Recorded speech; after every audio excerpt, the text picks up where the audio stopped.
Oi, vocês já chegaram? Que bom, galera. Estão prontos para a nossa próxima aula? Então, estava aqui aproveitando esse tempo para treinar um pouquinho a escultura, porque a gente não pode parar, né? A gente tem que estar sempre treinando, aperfeiçoando os dons, né, que Deus nos deu. Então eu estava aqui treinando um pouquinho mais sobre escultura, para deixar minha escultura mais bacaninha. Falta muita coisa ainda para arrumar, muita coisa para fazer, mas aos pouquinhos ela vai saindo. Sempre que eu tenho um pouquinho de tempo livre, eu estou mexendo aí com o que me faz bem. Tá? É importante que vocês façam isso também. Coisas que deixam vocês bem, aproveitem e façam quando sobrar um tempinho livre aí, tá? Então, sem mais enrolação, bora lá para nossa aula. Roda! Continuando o que estávamos estudando sobre o Egito Antigo, na aula de hoje a gente vai entrar aí no para falar um pouquinho sobre a Cleópatra, né? Eu pedi para que vocês fizessem aquele exercício, que elas respondessem aquelas questões referentes a qual personagem se tratava, né? Pessoa se tratava, e trata-se de Cleópatra, né? Então nós vamos abordar um pouquinho mais sobre essa grande faraó, né? Uma grande faraó do Egito. Então, vamos lá. Cleópatra VII Teofilóptar foi a última faraó do Egito. Seu nome tem mais relação com os gregos do que com os egípcios.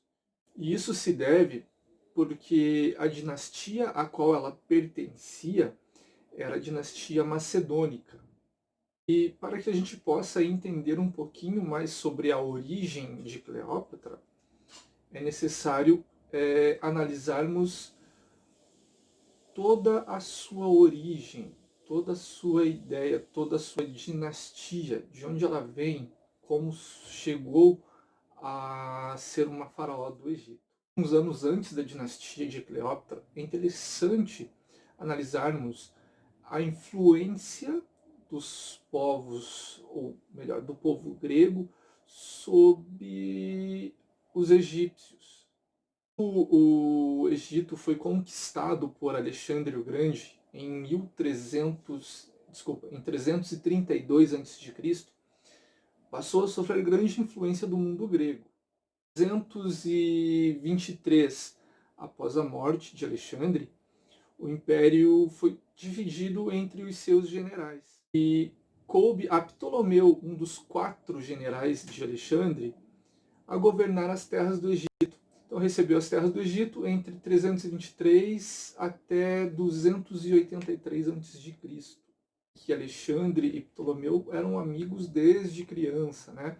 E fizeram parte ali de nobres adolescentes, discípulos de Aristóteles.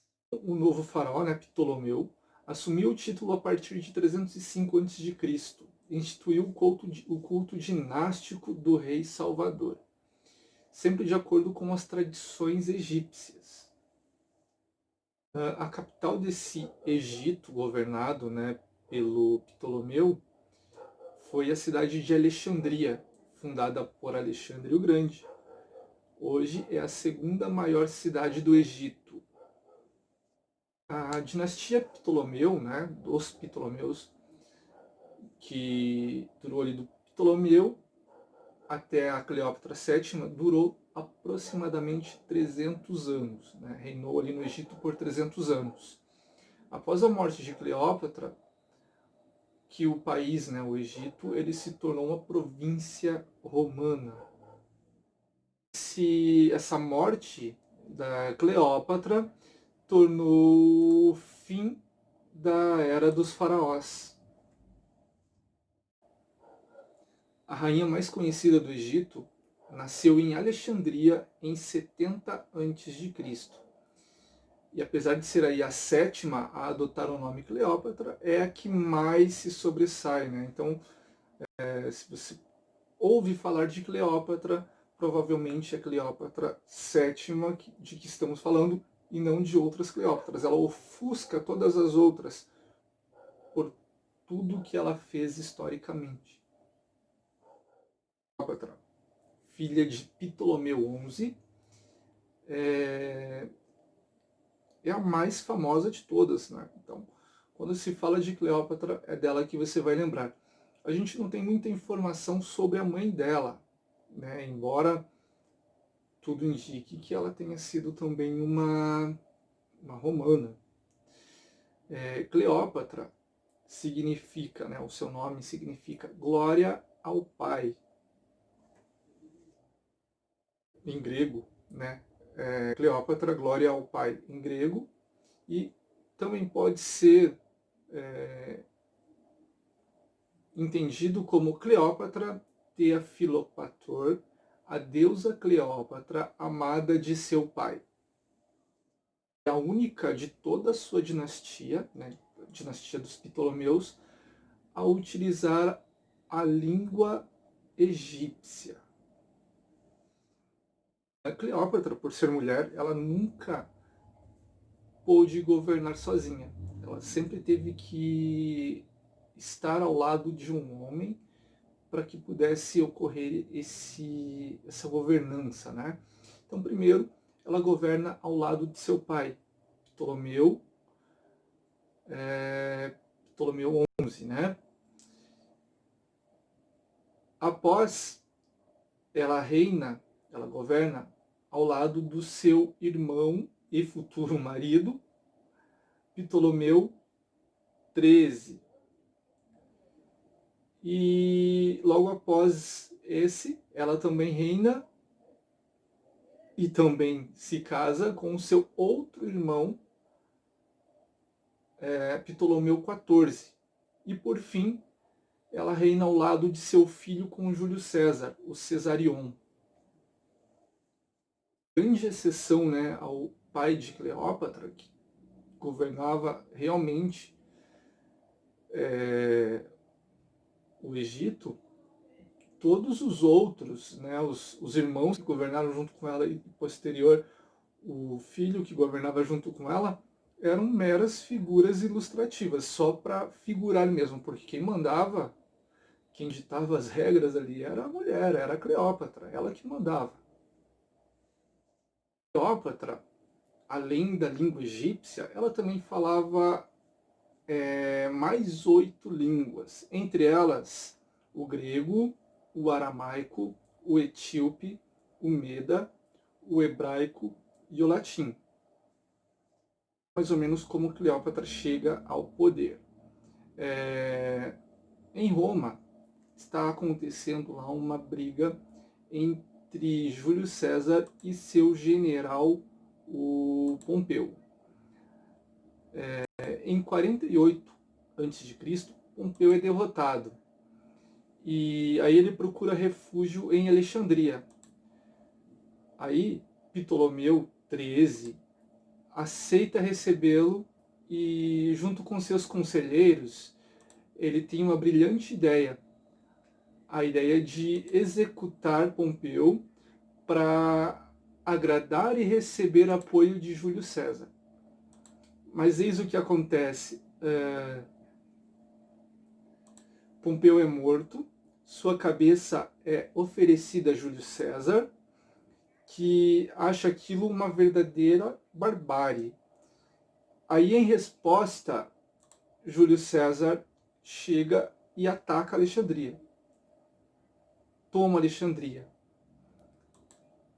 Tira Ptolomeu XIII do poder e provoca, assim, a ascensão de Cleópatra ao trono.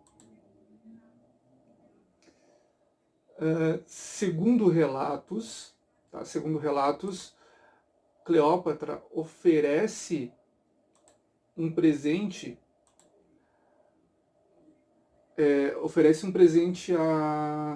a César, um tapete que foi levado por um escravo.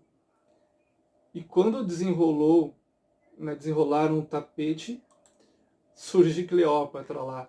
Ela estava enrolada naquele tapete. Ela surge linda, bela, poderosa. Diz a lenda aí que foi a partir desse momento, né, que Júlio César e Cleópatra se encontraram e se tornaram ali, né, amantes, o que ajudou a consolidar o poder de Cleópatra no Egito. Então, né, só para entender como Cleópatra chegou aí ao poder. Vou deixar um questionário para que vocês respondam lá no Produção Acadêmica sobre o vídeo de hoje, falando sobre Cleópatra, né? Quem foi essa mulher, como ela governou o Egito. Um questionário rápido para vocês responderem. O vídeo será postado ali no fórum e as questões em produção acadêmica, sempre nessa ordem, tá? Então nunca esqueça. E nos vemos na próxima aula. Na próxima aula a gente continua falando mais sobre o Egito. Agora que você já conhece um pouquinho sobre o que eu falei, só o básico mesmo. A história dela é enorme, tá? Então eu falei um pouquinho só para vocês se situarem. E a próxima aula a gente continua, ok? Então, um grande abraço e até a próxima. Tchau!